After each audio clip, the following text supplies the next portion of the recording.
commodity production, and others towards more orientation participating in global value chains. And another difference relates to their trade policies, with some of them, of course, being more open than others, and I'll come back to this. Now, having said that, I think there are three key features in terms of the state of play of trade and investment in Latin America.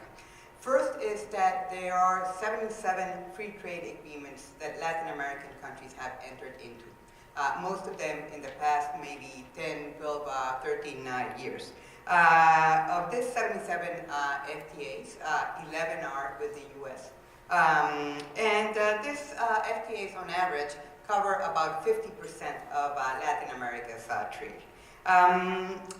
Additionally, 3 Latin American countries, as we know, Mexico, Chile, and Peru, are part of TPP, and at least I believe 2 more were interested in becoming part of it, Colombia and Costa Rica. Now, in addition to that, Latin America has also been very active in terms of their relations with China and Asia more broadly. 3 Latin American countries have free trade agreements with China, Chile, Peru, and Costa Rica. They've also been very active with the European Union. There are agreements with a number of countries in the region. And finally, Latin America integration is also been undergoing very important changes. And I would like to highlight the Pacific Alliance, this integration effort that includes Mexico, Chile, Colombia, and Peru, but increasingly more Latin American countries, including Argentina, and I will come to this, have expressed interest in the Pacific Alliance. And the Pacific Alliance is a very interesting model because it is basically presenting a model of not only free flow of goods, but also services, capital, and labor, particularly qualified labor. So this is an interesting model to watch in the region. It is so interesting that last time I count, there were over 30 countries that were observers of the Pacific Alliance, so including many countries in Asia. And I think in the future, this is an important connecting point between Latin America and Asia.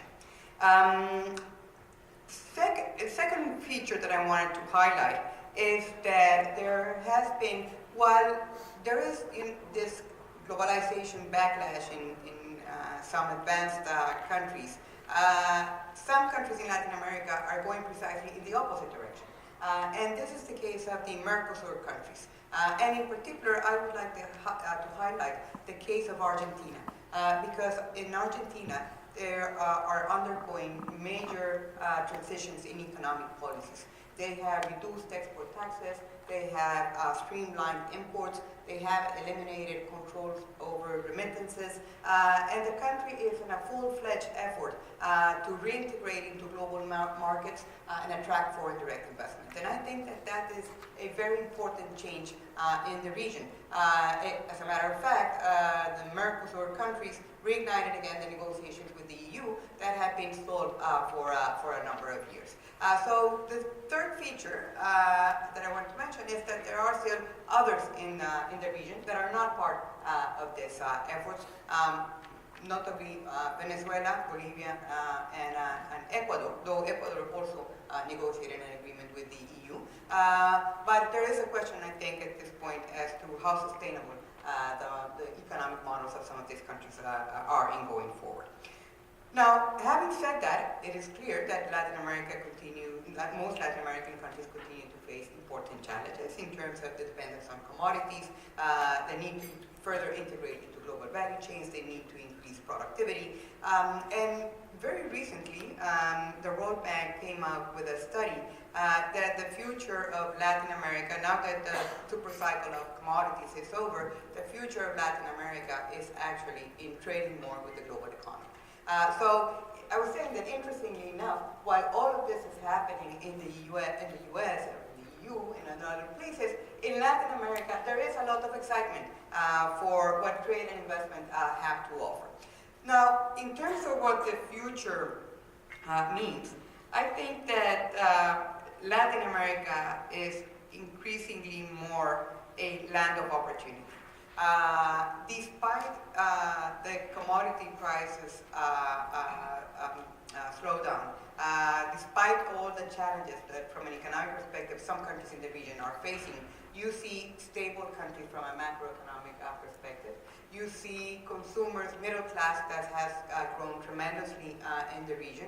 A consumer class that I have to say buys more from the US than from China. So it's still oriented to the US. But these countries, I have to say, I believe have taken their destiny in their own hands. And they consider the US a very important trading partner. But they're also looking to other regions in the world. Again, Europe, China, and Asia. Peru just announced that they would like to revise their agreement with China to modernize that agreement. And I wouldn't be surprised if other countries in the region would also go that way. Let's remember that China has also interesting investments in some Latin American countries. So I believe that you will see a strengthening of the presence of China in the region.